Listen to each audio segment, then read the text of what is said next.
当空下嘛，我你就မလေးကိုစိုးမင်းဦးရေ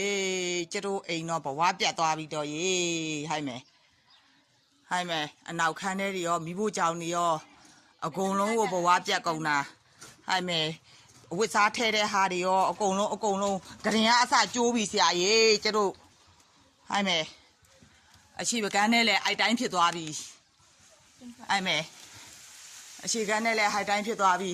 တောင်ဘက်ရှမ်းလည်းနောက်တစ်ကြိမ်လှုပ်ရင်ဟိုင်မှာပြိုဖို့ကအစင်သင့်ဆရာကြီးဟာတစ်ချက်တည်းလှုပ်သွားတာတစ်ချက်တည်း那下班嘛呀，တစ်ချက်တည်းပထမတစ်ချက်ကမသိလိုက်ဘူးဒုတိယတစ်ချက်ကတော့ဟမ်没下来了。အေးချထားလိုက်ဟိုင်မှာကိုစိုးမင်းရေနောက်ခန်းထဲရောဟိုင်မှာမိဖို့ကြောင်နေရောကြည့်ပါအောင်ဟိုင်မယ်နောက်ခန်းထဲလည်းဟိုင်မယ်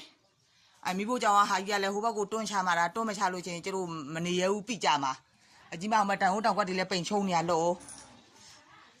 အုတ်တွေအရင်အပြင်ထုတ်အောင်မမှန်နေလဲကွဲကုန်ပြီအကုန်ကိုဘဝပြတ်သွားတာတော့ရေ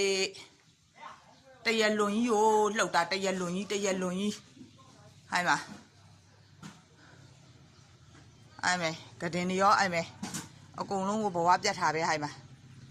ကြည့်ပါကွဲတဲပိုင်းနေလဲအကုန်ကျိုးပယ်ကုန်တာတော့ရေဘယ်တက်နိုင်မလို့ကိုဖြစ်ချင်လို့ဖြစ်ရတာမှမဟုတ်တာ